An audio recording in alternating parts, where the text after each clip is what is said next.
I know exactly when I first discovered that Sauvignon Blanc has a sense of place.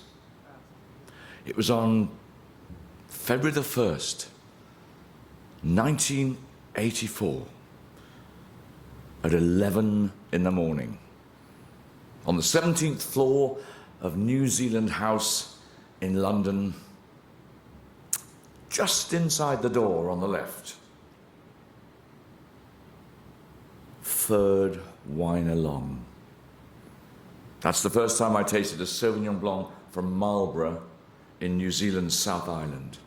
That's when Montana Sauvignon Blanc 1983 was introducing itself to the world. My world of wine would never be the same again. Nobody's world of wine would ever be the same again. There had never before been a wine that crackled and spat its flavours at you from the glass. A wine that took the whole concept of green and expanded it and stretched it and pummeled it and gloriously reinterpreted it in a riot of gooseberry and lime zest, green apples, green pepper sliced through with an iced cold knife of steel, piles of fresh green grass, the leaves from a blackcurrant bush, and just in case all of this was too much to take, a friendly dab of honey and the chaste kiss of a peach. And did that taste of somewhere? It sure did. It tasted of a somewhere no one knew. It tasted of a somewhere that hadn't existed before, ever. It tasted of a whole new world of wine that was going to be full of somewheres that had never existed before. It tasted of a whole new world of wine which would no longer make you wait a generation to be taken seriously as a winemaker. A whole new world of wine that would allow you to take your very first brave efforts as a winemaker, plonk them down on the table and cry, "Beat that, old timers."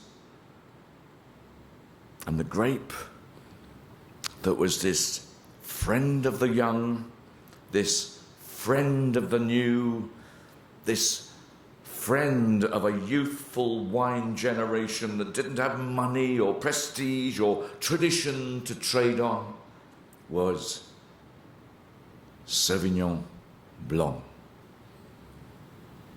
Sauvignon Blanc. The truly radical grape of the last generation. The grape variety treated with disdain and contempt by so many of the old-timers with their exclusive attitudes to wines and their aquiline noses stuck high in the air, who simply couldn't bear this marvellous, classless, irreverent grape variety which produced sizzling glasses full of fruit and fun, that everyone who didn't have a palate made of cardboard could drink for sheer delight, never having read a word of any wine writer, never having seen a Robert Parker score, never having heard of such things as national wine shows or medals or awards. This is the grape variety that wine snobs cannot bear. To be frank, this is the grape variety that every 3 years, at the Pinot celebrations just over in the water in Wellington, I have to stand and defend almost single-handed. But Sauvignon Blanc is just as important as Pinot Noir. In terms of giving pleasure to countless millions of wine drinkers across the world, often drinkers of little pretension and little knowledge, but drinkers perfectly able to revel in the sheer delight of a lovely, affordable drink. In these terms, Sauvignon Blanc is more important than Pinot Noir. But this brings us to an important point. Pinot Noir is famous for exercising the technical, philosophical, emotional, evangelical, intellectual talents of the grape growers and the winemakers who get caught up with it. There's endless talk of a holy grail, which presumably no one, however good, ever quite locates. I mean, isn't that the point of a holy grail? Pinot Noir can become a self-absorbing, obsessive world, a serious world, with an awful lot of debate and not enough laughter. Well, there's nothing wrong with that. Most Pinot Noirs are made in small quantities, are difficult and expensive to buy, and may well be best enjoyed in the company of fellow believers. But Sauvignon Blanc is not that kind of grape. The best Sauvignon Blanc doesn't have to be expensive, doesn't have to be made in an intellectually exhausting way, and it doesn't have to be difficult to understand. Indeed, I would say that if the first mouthful of a good Sauvignon doesn't immediately bring a smile to your face and an open desire to have a second gulp, it's not doing its job properly. Sauvignon has a responsibility to entertain, to amuse, to refresh, to encourage laughter and wit and innuendo, and it need have no responsibility at all to invite deep conversation about the minutiae of how it was made. Almost the only technical detail most Sauvignon Blanc drinkers are interested in is, where does it come from? And nowadays, most Sauvignon Blanc drinkers expect it to come from here. So, where does this leave us if we're asking how region defines style? Should we rather be asking how attitude defines style? Should we be asking whether a grape like Sauvignon, do we want its wine to taste of its terroir? And what does that mean? I can see why many red wine makers endlessly hunt for an extra dimension of flavour or texture with which to seduce connoisseurs as they roll the wine around their well-polished palates. But Sauvignon Blanc, one of Sauvignon's greatest strengths can be in its beguiling simplicity, especially since a great part of Sauvignon's appeal to the vast majority of Sauvignon drinkers is in its slightly underripe, citrus, leafy flavours in a world gone mad for ripeness, or even overripeness. One of the most worrying dogmas of wine today is this determination to achieve maximum so-called phenolic ripeness in wine grapes and to abhor and denigrate anything with a whiff of underripeness about it. And these people who bang on about maximum ripeness, I wonder, have they ever bitten into a perfect Williams pear? Have they ever bitten into a perfect Cox's apple or a Brabant apple?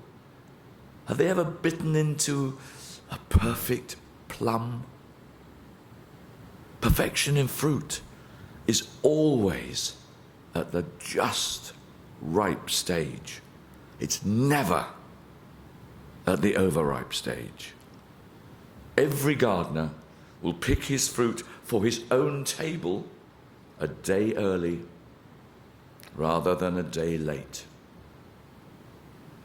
It's not that long ago, even in areas like Bordeaux and Burgundy, the Northern Rhone and the Loire, that the joy of the wine was expressed through fruit and perfume. The beauty of red Margaux wine was expressed in its perfume and fruit. The beauty of a Côte Rôtie or a Vosne Romanée was expressed in its perfume and fruit. Sometimes the fruit is the terroir. Sometimes the beauty of the perfume, the succulence of the fruit, is the purest ambition. And of all the world's grapes, surely Sauvignon Blanc is the one best suited to that. Indeed, this leads us on to another area of discussion. I always feel that Sauvignon Blanc is a green grape, one that revels in the cool side of its personality, the green side, and one which is therefore almost always at its best, coming from cool areas and cool vintages. Europe's best Sauvignon areas are all naturally cooled by latitude, by height, or by maritime conditions. The New World's classic areas are led by Marlborough and enthusiastically followed by the cool coastal regions of South Africa and Chile and Australia's southern outpost of Tasmania. The grapes have a natural green quality from these areas, but they also get decently ripe because the sun shines most of the time. And that makes it possible to keep crunchy, lime zesty, leafy freshness in the wine and just add a little passion fruit and nectarine ripeness. Now, doesn't the thought of that make your mouth water? Well, there's an argument for saying that that is the perfect style. There's also an argument for saying that it isn't. There's an argument in favour of far more influence from working with the lees. There's an argument for letting wild yeasts get to work rather than sculpting the wine through the highly effective aromatic yeasts that are on offer today. There's an argument that the intriguing sulfide-led flavours of wood-influenced Sauvignon Blancs are actually the most exciting in the world of wine today. There is indeed an argument that you should try to ripen your Sauvignon grapes as much as possible. Well, that's what we're going to spend the next 3 days debating. Sauvignon Blanc is a grape that causes heated discussion and heated disagreement. Well, we will try to keep the heat to an acceptable level.